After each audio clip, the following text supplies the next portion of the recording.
The doorbell chime is a cheerful, two-tone ring that echoes through the quiet rowhouse. On the grainy, wide-angle lens of a Nest camera, we see him. Kyle Brewer. He's 25, wearing a thermal jacket and a backpack designed for keeping food warm. He looks at his phone, checks the house number, and adjusts his cap. He looks bored. He looks like any other guy trying to finish a shift on a cold Tuesday night in West Baltimore. The door opens before Kyle can even knock. A man stands in the shadows of the hallway. We can't see his face clearly, but we see his hand reach out. He doesn't take the bag. Instead, he speaks. The audio is muffled by the wind, but the body language is clear. The man gestures for Kyle to come inside. He's pointing toward a table just past the entryway, likely reaching for a wallet to give a cash tip. Kyle hesitates for exactly 1.8 seconds. It's a tiny flicker of instinct, the kind of feeling that saves lives. But then, he thinks about the extra $5 or $10. He thinks about his ratings. He thinks this is just another delivery. Kyle Brewer steps over the threshold. The heavy wooden door swings shut with a thud that vibrates the camera frame. That was 12 seconds of footage. It is the last time anyone would see Kyle Brewer alive. For the next 7 days, the house at 1402 North Street became a black hole. Neighbors saw the lights go on and off. They saw the mail pile up. They saw the delivery e-bike leaning against the porch railing, its battery slowly dying in the freezing rain. But inside, a father named Curtis Hamilton was doing something the American legal system had refused to do for 3 long years. He was holding a trial. There was no judge, no jury, and no way out. When the police finally broke down that door a week later, they didn't find a crime scene. They found a nightmare. Curtis was sitting on his sofa, hands folded in his lap, waiting for the handcuff. In the basement, they found the truth, recorded on a cell phone and etched into the skin of the man who had destroyed his daughter. The contents of that house would go on to spark a national debate, leading to 3 separate trials where 36 different jurors could not agree on one simple question: is it murder if the victim deserved to die? But to understand why a quiet, 50-year-old plumber became a monster, we have to go back to the moment the Hamilton family was first ripped apart. It didn't start with a knife or a gun. It started with a send button. Curtis Hamilton was a widower who lived for his daughter, Imani. She was his miracle. After his wife died of cancer, Imani was the only reason he got out of bed. She was brilliant, a top student at Morgan State with dreams of being a journalist. She was the kind of girl who brightened a room just by walking into it. Curtis protected her from everything, or so he thought. In her junior year, Imani met Kyle. He was charming. He was funny. He was everything a father worries about. Curtis felt a chill the first time Kyle shook his hand, but he stayed quiet. He didn't want to be the overbearing dad. He wanted her to be happy. He watched as they dated for 4 months, and he watched as his daughter slowly started to change. She became quieter. She checked her phone constantly. The light in her eyes was flickering out. When Imani finally broke up with Kyle in February, Curtis thought the nightmare was over. He thought his daughter was safe. He had no idea that Kyle Brewer had spent those 4 months preparing a digital execution. 3 weeks after the breakup, Imani's phone didn't stop ringing. It wasn't Kyle calling. It was everyone else. Her friends, her classmates, even her professors. Someone had uploaded a cache of videos to the internet. Intimate, private moments that Imani didn't even know were being filmed. Kyle had hidden cameras in her clock, in her bathroom, in her life. He didn't just share them. He tagged her school. He tagged her father's business. He wanted to make sure that everywhere Imani Hamilton went, the world saw her at her most vulnerable. The fallout was instant. Imani was a viral sensation for all the wrong reasons. She couldn't walk into a grocery store without being recognized. The university suggested she take a leave of absence. Her internship was rescinded. In 48 hours, the future she had worked 22 years for was deleted. Curtis took her to the police. He believed in the law. He believed in the system. They had the evidence, they had the records, they had the man. But as they sat in that cold precinct, a detective looked Curtis in the eye and delivered a blow worse than any punch. "Mr. Hamilton," the detective said, "under current Maryland law, this is a misdemeanor. At best, he'll get a fine and probation. My advice? Tell your daughter to change her name and move away." Curtis felt his blood turn to ice. He looked at his daughter, who was shaking so hard her teeth were chattering. The system wasn't going to help them. The man who destroyed his daughter's life was going to walk away with a slap on the wrist. That night, Curtis sat in his kitchen and watched a video. Not one of the videos Kyle had posted. He could never bring himself to look at those. He watched a video of Imani's 5th birthday. She was laughing, blowing out candles, looking at him like he was a superhero. Then, he looked at the hallway where Imani was currently lying in the dark, wishing she didn't exist. Curtis Hamilton didn't sleep that night. He went down to his basement and started organizing his tools. He wasn't planning a renovation. He was planning a reckoning. But he knew he couldn't just go find Kyle. If he hunted him down, he'd go to jail and Imani would be alone. He had to wait. He had to let the universe decide. 3 years passed. The case went to court and ended in a mistrial, just like the detective predicted. Kyle Brewer walked out of the courtroom, looked at Curtis, and winked. It was a victory lap. Imani moved to Georgia to hide. Curtis stayed in Baltimore, a ghost in a rowhouse. He became a regular user of delivery apps because he couldn't stand the whispers in the grocery store.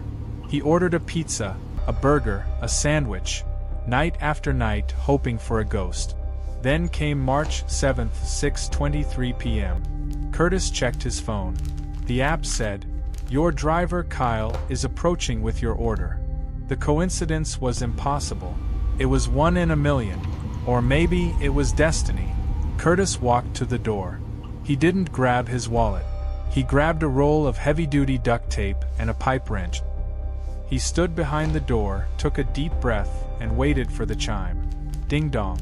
Curtis opened the door. He saw the face of the man who had turned his daughter into a ghost. Kyle Brewer was smiling, holding a bag of Thai food. "Hey man, I think I'm at the right place?" Kyle asked. "Come in," Curtis said, his voice as steady as a surgeon's. "I've got a big tip for you inside." Kyle stepped in. The door locked. As Kyle turned around to put the food on the table, he saw the photos pinned to the wall. Dozens of them. All of them were of Imani. From the first time he saw those photos, Kyle realized he wasn't in a customer's house. He was in a trap. He tried to lung for the door, but Curtis was faster. The pipe wrench swung through the air with 3 years of momentum behind it. The screen goes black. When we return, we are in the basement. It's day 3. Kyle Brewer is awake, but he wishes he wasn't. He is strapped to a chair in the center of the room. Curtis is sitting across from him, holding a camera. "Tell me again," Curtis whispers. "Tell me how much you laughed when you hit upload." Kyle is sobbing, his face unrecognizable. "I'm sorry. Please, I'll take them down. I'll tell everyone I lied."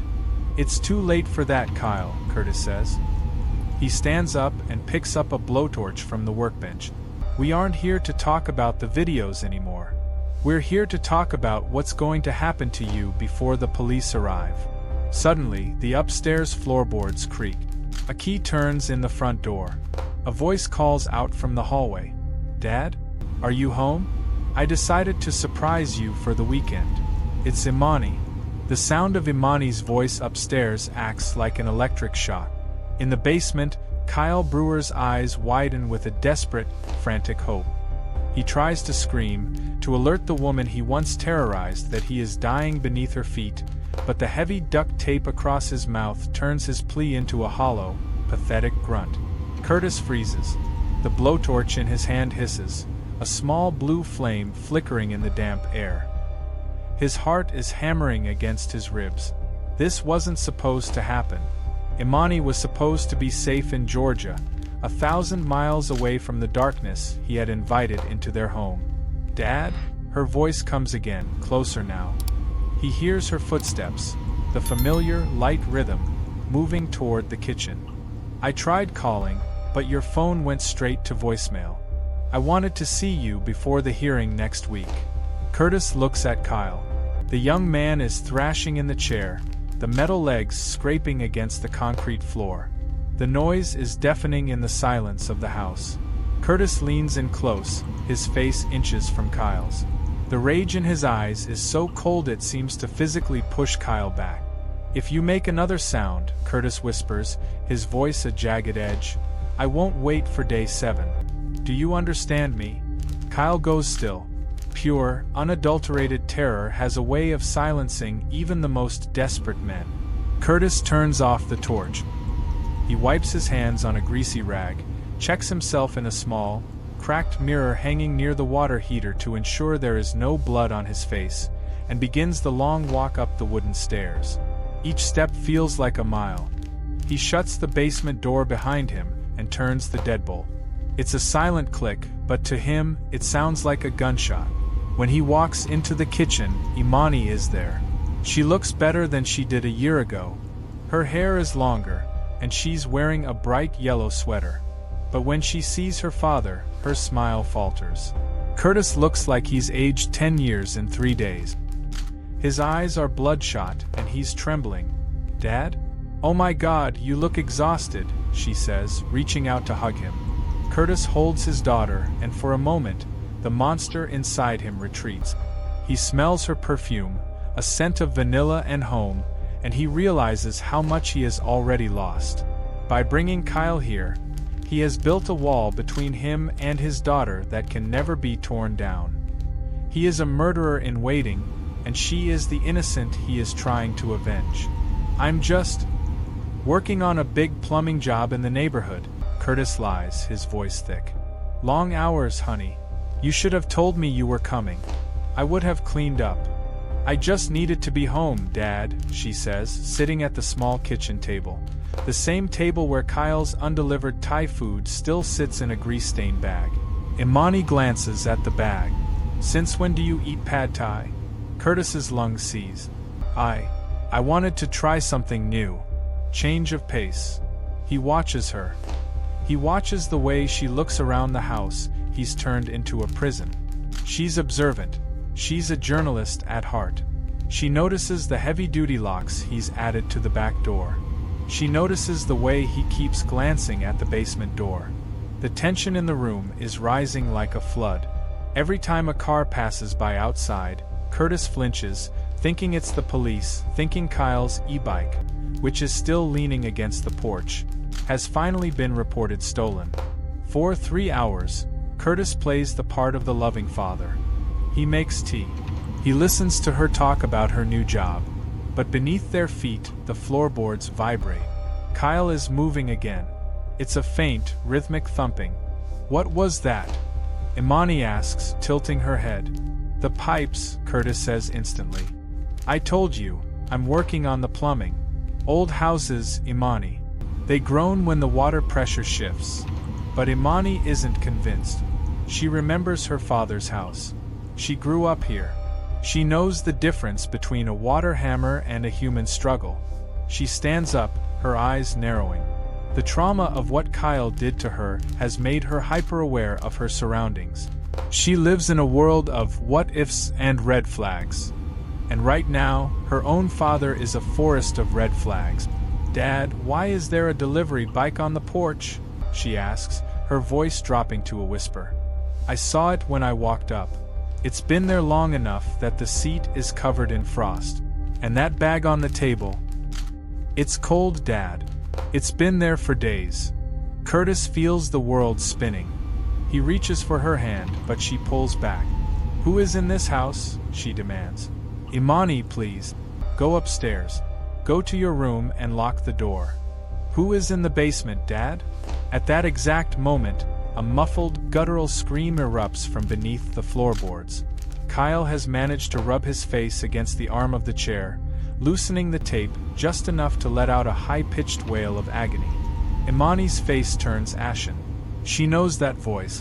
Even muffled, even distorted by wood and concrete, she would know that voice in a crowded stadium. It is the voice that whispered lies into her ear for 4 months. It is the voice that laughed at her in the courtroom. She lunges for the basement door. Curtis tries to grab her, but he's too slow. She fumbles with the deadbolt, her fingers shaking, and throws the door open. The light from the kitchen spills down the stairs, illuminating the darkness below. "Imani, don't!" Curtis screams, but she is already halfway down. She reaches the bottom and stops. The smell hits her first, the smell of sweat, copper, and fear. Then, she sees him. Kyle Brewer is slumped in the chair, covered in bruises, his eyes rolling back in his head. He looks like a ghost. He looks like the man who destroyed her, but he also looks like a broken toy. Imani doesn't scream. She doesn't run. She stands perfectly still, staring at the man who stole her life. Behind her, Curtis descends the stairs, the pipe wrenched back in his hand. He looks at his daughter, waiting for the horror, waiting for her to call the police. Instead, Imani turns to her father. Her eyes are not filled with tears. They are filled with a dark, terrifying clarity. "You didn't finish it," she says quietly.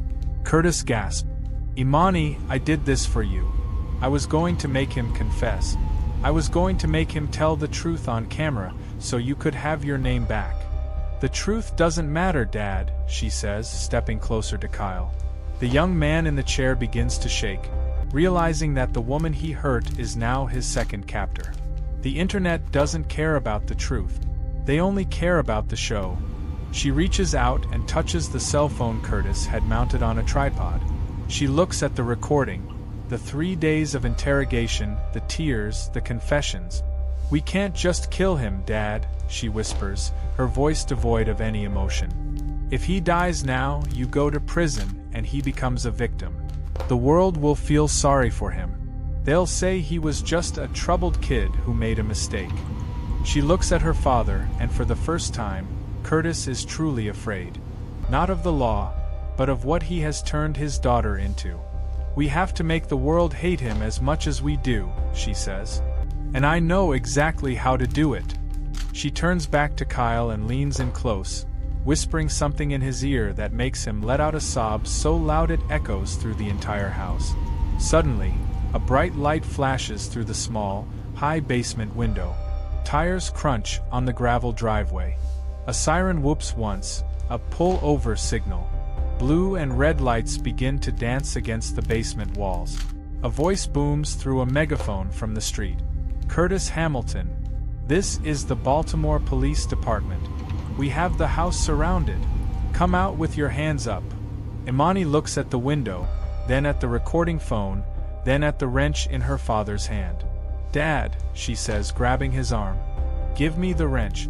Right now." The blue and red lights strobe against the basement walls like a rhythmic heartbeat. Upstairs, the front door rattled under the weight of a heavy police knock. Curtis stands frozen, the heavy iron wrench still gripped in his white-knuckled fist. He looks at his daughter, his beautiful, broken Imani, and he sees a stranger. She is demanding the weapon. She is demanding to take the weight of this sin onto her own shoulders. "Imani, no," Curtis rasps, stepping back. "You have a life. You have a future. I'm already dead. I died the day he posted those videos. Let me take this." "You don't understand, Dad," Imani says, her voice eerily calm over the booming demands of the police outside. "If they find him like this, you're a monster. But if they find me like this, if they find me standing over him, then the story changes. The jury won't see a kidnapping. They'll see a victim finally fighting back. Give me the wrench." Outside, the glass of the kitchen window shatters. The police are breaching. In a moment of pure, parental instinct, Curtis realizes he cannot let her do this. He cannot let her soul be stained by the same blood that is already on his hands. He grabs the cell phone from the tripod, the phone containing the 3-day confession of Kyle Brewer, and shoves it into the pocket of Imani's yellow sweater. "Run," he commands. There's a crawl space behind the water heater. It leads to the old coal chute. Get out, get to the neighbor's yard, and pretend you just arrived. If you have that phone, you have his confession. That's your justice. Not this. Dad, I'm not leaving you. The basement door at the top of the stairs is kicked open. Boots heavy on the wood. Flashlights cut through the dark, smoky air. Police. Hands in the air. Don't move. Curtis doesn't drop the wrench. In a final, desperate act to draw all the attention to himself, he lunges toward the corner, away from Imani, shouting at the top of his lungs. He makes himself the only target in the room. He sees the red laser dots of the officer's weapons dance across his chest. "Get him!" a voice screams. A taser fires. The twin prongs bury themselves in Curtis's back, sending 50,000 volts of electricity through his nervous system. His muscles lock. His heart feels like it's exploding. He crashes to the concrete floor, his head hitting the ground with a sickening thud. Through the haze of pain and the smell of ozone, he sees the officers swarm. They tackle him, shouting orders he can no longer understand. But through the legs of the policeman, he sees a shadow move. Imani. She has disappeared into the crawl space. She is gone. The officers turn their flashlights toward the center of the room. They find Kyle Brewer. The scene is so gruesome that even the veteran detectives gag.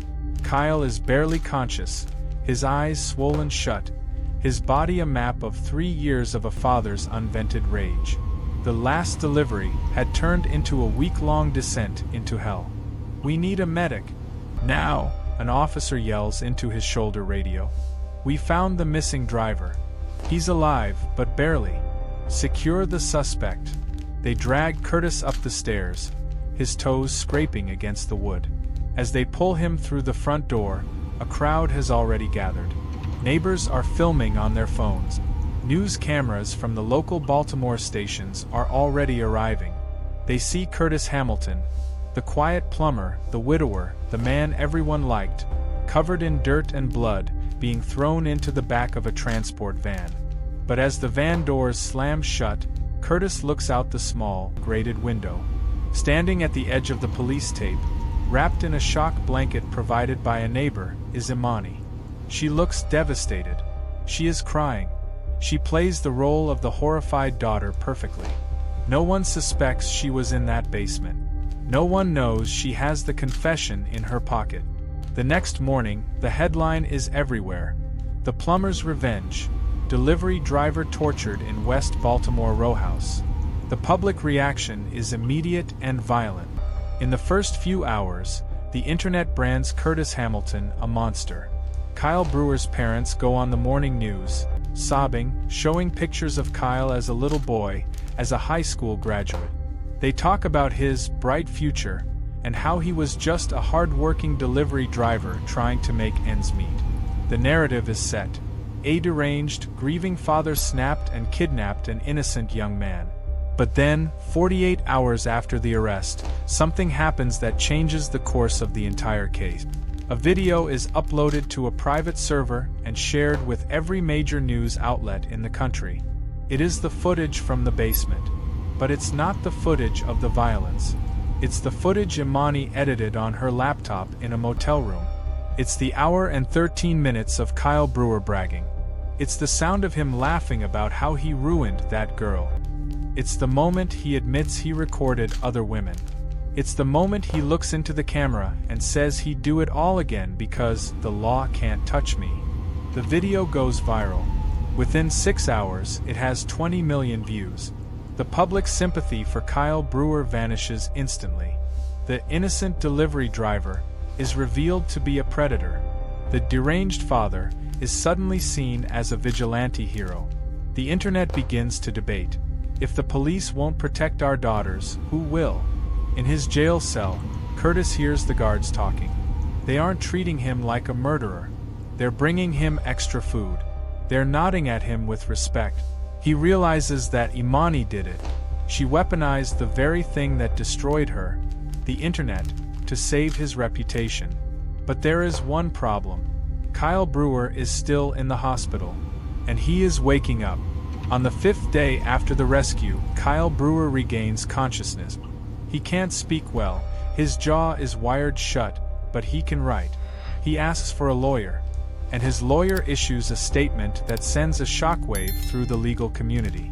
My client was tortured into a false confession, the lawyer tells a sea of microphones. The video circulating online was made under extreme duress. Kyle Brewer said those things because he thought it was the only way to stop the pain. Curtis Hamilton didn't just kidnap my client. He tried to erase his humanity. We will be seeking the maximum penalty, first-degree murder. Murder? A reporter shouts. He's still alive. The lawyer looks directly into the camera. Not for long. The damage to his internal organs is too great. Kyle Brewer is dying. And when he does, Curtis Hamilton won't be a vigilante. He'll be a killer. The tension in the city reaches a breaking point. Protesters gather outside the courthouse, some holding signs that say "Justice for Imani," others holding signs that say "No one is above the law." 3 weeks later, the news breaks. Kyle Brewer has succumbed to his injuries. The misdemeanor delivery driver is dead. The prosecutor, a man named Stephen Vance who is looking to run for governor, sees an opportunity. He announces he will not offer a plea deal. He is going for the death penalty. He wants to make an example out of Curtis Hamilton to prove that street justice has no place in a civilized society. The trial is set. The jury is selected. But as the first day of testimony begins, the prosecution calls their star witness to the stand. The state calls Imani Hamilton, Vance says. The courtroom goes silent. Curtis looks up, his heart breaking. He sees his daughter walk to the stand. She looks pale, but her eyes are like flint. She takes the oath, looks at the prosecutor, and then looks at her father. Vance smiles, leaning in. Miss Hamilton, tell the jury. On the night of March 7th, did your father tell you he was going to kill Kyle Brewer? Imani takes a deep breath. She doesn't look at the prosecutor. She looks at the lead juror, a father of 3 daughters. I didn't just talk to my father that night, she says, her voice echoing in the rafters. I helped him. The courtroom erupts into chaos. The judge bangs his gavel. Curtis is screaming no from the defense table. But Imani isn't finished. And I'll tell you why we didn't stop at a confession. The confession drops like a guillotine blade. The courtroom, once a place of orderly debate, descends into a riot of shouting and camera shutters. The prosecutor's smile vanishes, replaced by a look of sheer panic. He wanted a victim to pity. Instead, he got a co-conspirator. Order! Order in this court! Judge Holloway screams, slamming his gavel so hard the wood chips. Curtis is on his feet, his lawyers trying to pull him back down. She's lying, he cries out, his voice cracking with desperation. She wasn't there. She's just trying to save me. But Imani doesn't blink. She stays seated in the witness box, her hands folded neatly on the mahogany railing. She looks at the jury, specifically at the 4 parents seated in the front row. She isn't looking for mercy. She is looking for understanding. Mr. Vance, she says, turning to the prosecutor, you asked if my father told me he was going to kill him. The answer is no. Because we didn't go into that basement to kill a man. We went into that basement to exhume one. We went to find the truth that you and your department buried 3 years ago. The prosecutor tries to recover. Miss Hamilton, you are under oath. Are you admitting to participating in the kidnapping and aggravated assault of Kyle Brewer? I am admitting that the law failed, she says firmly. I am admitting that when the system tells a predator he can destroy lives with a smile, the system creates the basement. My father didn't snap. He did what any person in this room would do if they saw their child being erased while the world cheered. The trial, which was supposed to be about the murder of Kyle Brewer, has officially become a trial of the American justice system. Over the next 2 weeks, the defense plays a dangerous game. They don't try to deny the violence. Instead, they lean into it. They call medical experts to describe the psychological break Curtis suffered. They call digital forensic experts who show, frame by frame, How Kyle's videos were designed to cause maximum damage. But the most shocking moment comes when the defense reveals the third phone. Everyone knew about Kyle's phone. Everyone knew about Curtis's recording phone. But Imani had been busy in those weeks before the trial. She had used her skills as a journalist to track down the 2 other women Kyle had mentioned in his basement confession. 2 women from different states, 2 women who had never met. Both had been destroyed by Kyle Brewer. One had moved to another country. The other had taken her own life 18 months prior. The courtroom is silent as the mother of the deceased girl takes the stand. She holds up a photo of her daughter, a smiling nurse who had her whole life ahead of her until she met Kyle on a dating app. The police told me it was a civil matter, the mother sobs. They told me there was nothing they could do. Kyle Brewer didn't just kill a delivery driver's reputation. He killed my baby. And I thank God every day that Curtis Hamilton opened that door. The jury is visibly shaken. The victim, Kyle Brewer, is being dismantled piece by piece. He is no longer the hard-working kid in the thermal jacket. He is a serial predator who used the law as a shield. The prosecution fights back with cold, hard fact. They show the photos of the basement. They show the tools. They play the 911 call Curtis made on day 7. This wasn't a crime of passion, Vance bellows during his closing argument. This was a 7-day execution. This was premeditated torture. If we allow this to go unpunished, we are saying that anyone with a grievance and a basement can become judge, jury, and executioner. Is that the world you want to live in? A world where delivery drivers have to fear which door they knock on. The jury deliberates for 4 days. The city of Baltimore holds its breath. There are riots in the streets. People are calling for the Hamilton Law to be passed immediately. When the jury finally returns, the foreman, a middle-aged man who had been crying during Imani's testimony, stands up. On the count of first-degree murder, we find the defendant Curtis Hamilton. Not guilty. A roar goes up in the gallery. But the foreman isn't done. On the count of kidnapping and aggravated assault, we find the defendant guilty. It's a split verdict, a compromise. The jury refused to call it murder, but they couldn't let him walk free.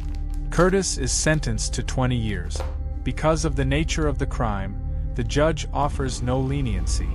As Curtis is led away in chains, he looks at Imani. He smiles. It's the first real smile she's seen on his face in years. He's going to prison, but he's won. He's shown the world who Kyle Brewer really was. But as the doors of the courtroom close, a man in a dark suit approaches Imani. He's not a cop. He's not a lawyer. He's a private investigator hired by Kyle Brewer's family. That was quite a performance, Miss Hamilton, the man says, leaning in close.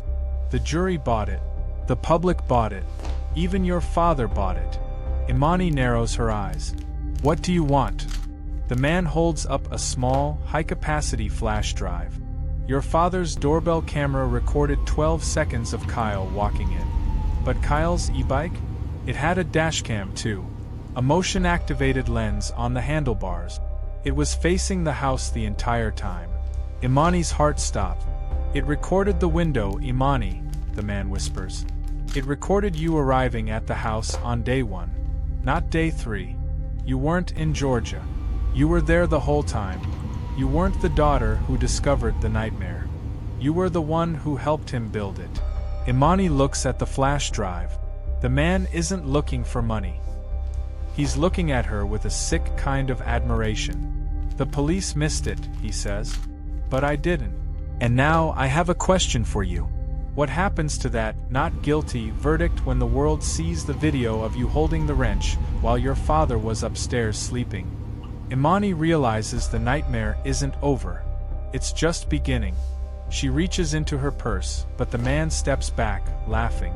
I've already uploaded it to a cloud server. If anything happens to me, it goes live. Every news station in the country. Your father went to jail to save your soul, Imani. But what are you going to do to save his? The man turns and walks away into the crowded Baltimore street. Imani stands on the courthouse steps, the wind whipping her hair. She looks at the phone in her hand. She has one choice left. She can run, or she can finish what they started in that basement. She pulls up a contact in her phone. It's the prosecutor, Stephen Vance, the man who hates her father more than anyone in the world. She types a message. I have the footage you missed. Meet me at 1402 North Street. Alone. As she walks toward her car, she passes a delivery driver on a bike. He looks at her, then at his phone, checking a house number. She shudders. She drives back to the rowhouse. The police tape is gone. The house looks normal. Just another home in a quiet neighborhood. She goes inside, walks past the kitchen table, and heads straight for the basement. She turns on the light. The room is empty now, the chair gone, the floor scrubbed clean. But the smell is still there. The smell of the man who destroyed her. She hears a car pull up outside. A door slams. Footsteps on the porch. Ding dong. The doorbell chime echoes through the empty house. Imani doesn't move. She looks at the basement stairs. It's time to pay the tip, she whispers to the empty room. She walks toward the front door, her hand reaching for the lock. But as she looks through the peephole, her blood runs cold. It isn't the prosecutor standing on her porch. It's Kyle Brewer's father. And he's holding a delivery bag. The man on the porch doesn't look like a grieving father. He looks like a shadow. Mr. Brewer, a man who had spent the last month crying for the cameras, is now standing in the porch light with a terrifying, blank expression. He holds the thermal delivery bag with both hands, clutching it like a shield. Imani stands behind the heavy oak door, her breath hitching in her throat. She had invited the prosecutor here to burn the evidence. But the universe had delivered the one person who hated her more. Through the peephole, she sees him look up at the Nest camera, the same camera that captured his son's final walk into this house. He knows she's watching. I know you're in there, Imani, Mr. Brewer says. His voice isn't loud, but it carries a vibrating rage that shakes her to her core. I saw the bike footage. I saw what you did to my boy while your father was upstairs. I don't want money, and I don't care about the law anymore. Imani's hand trembles on the deadbolt. She realizes with a sickening jolt that the cycle has completed itself. 3 years ago, Kyle destroyed her life. Then, her father destroyed Kyle. Now, Kyle's father is at her door to destroy the Hamiltons once and for all. The police are on their way, Mr. Brewer. Imani lies, her voice cracking. No, they aren't, he responds. You didn't call the police. You called Vance. But Vance is a politician. He's slow. I'm already here. He reaches into the delivery bag. He doesn't pull out a sandwich or a pizza. He pulls out a heavy, black canister of gasoline. He begins to pour it. The liquid splashes against the bottom of the door, soaking into the wood, the fumes stinging Imani's nose through the cracks. If my son had to die in this house, Brewer says, clicking a handheld lighter, then the Hamilton name dies here, too. Imani lunges away from the door just as a whoosh of heat explodes behind her. The front hallway erupts into a wall of orange flame. The old wood, dried by decades of Baltimore winters, catches like tinder. Smoke, thick and black as ink, begins to fill the ceiling. She has no choice. She runs toward the only place left, the basement. As she stumbles down the stairs, the heat following her like a living thing, she realizes the irony. She is being driven into the very tomb she and her father built for Kyle. She reaches the concrete floor and slams the basement door, stuffing her sweater into the gap to keep out the smoke. The basement is silent. It's a tomb. She sits on the floor, gasping for air, her lungs burning. In the flickering light of the fire burning above, she sees something on the workbench. It's the second cell phone, the one she used to edit the confession. It's still there. She grabs it. She has one bar of signal. She doesn't call 911. She knows the neighbors will do that when they see the flames. Instead, she opens a live stream. If she's going to die in this basement, she's going to ensure the truth dies with her. but not before the world sees it. "My name is Imani Hamilton," she says to the glowing screen, her face streaked with soot. "And I have 12 seconds left to tell you the truth." Thousands of people join the stream instantly. The Hamilton case is the biggest story in the country, and the ghost of the rowhouse is back on their screens. "My father is innocent of murder," she gasps as the ceiling above her begins to groan and crack. "He took the fall for me. I was the one who wouldn't let him stop. I was the one who wanted Kyle to feel every second of the 3 years he gave me. My father tried to save my soul, but I had already given it away." She holds up the flash drive the private investigator had given her, the one she had snatched from the workbench earlier. "The system failed me, so I became the thing I hated. Don't make my father a hero, and don't make Kyle a victim. We are all just people who ran out of hope." The floorboards above her give way. A beam, engulfed in flames, crashes down, narrowly missing her. The heat is unbearable now. The live stream captures the sound of sirens in the distance, the frantic shouting of firefighters, and the roar of the inferno.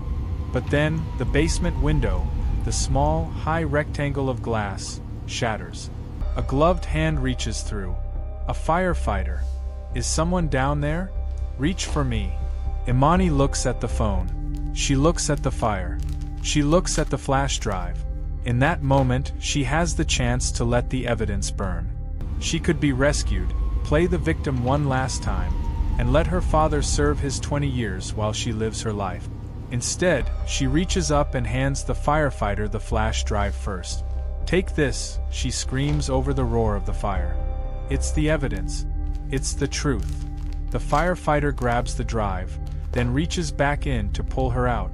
As Imani is dragged through the narrow window and into the cold night air, she collapses on the grass. She watches as her childhood home, the house where she grew up, the house where her father loved her, and the house where they lost their humanity, collapses into a pile of glowing ash.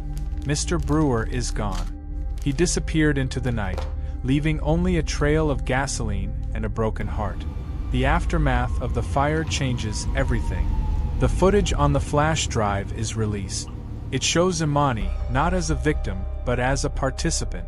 The public's vigilante hero narrative for the Hamiltons shatters. The case returns to the headlines for a final, grueling time. Because of the new evidence, Curtis Hamilton's sentence is vacated, and a new trial is ordered. But Imani refuses to let him go back to court. She walks into the district attorney's office and signs a full confession. She takes a plea deal. 15 years. The story of the last delivery ends not with a victory, but with a quiet, somber reality. Curtis Hamilton is released from prison 2 months later. He is a broken man, his house gone, his daughter now behind the very bars he tried to save her from. The final image of this documentary isn't a doorbell camera. It's a visiting room in a women's correctional facility. Curtis sits on one side of the glass. Imani sits on the other. They don't talk about the videos. They don't talk about Kyle. They don't talk about the basement. "I have my name back, Dad," Imani says softly, pressing her hand against the glass. "But at what cost, baby?" Curtis asks, his voice trembling. "The cost was paid 3 years ago," she says. "Now, we're just living with the receipt." Kyle Brewer's last delivery didn't just end his life. It ended a family's innocence. It proved that justice isn't a straight line, it's a circle. And sometimes, when the system fails to protect the innocent, the only thing left is the fire. The camera pans out, showing the empty lot on North Street where the rowhouse once stood. The grass has grown over the charred earth. There is no monument. There is no sign. Only the quiet memory of 12 seconds that changed the world. Now that you've seen the full story, the question remains for you to debate in the comments. Was Curtis Hamilton a hero for protecting his daughter, or did he and Imani become the very monsters they were trying to fight? If the law won't help you, how far would you go? This story is a haunting reminder that the system often fails those who need it most. If you believe victims deserve real justice, like this video and subscribe to help us bring these cases to light. Please share this with your friends and family. Awareness is the only way to prevent another tragedy and protect those you love from becoming the next victim. Stay safe, and I'll see you in the next one.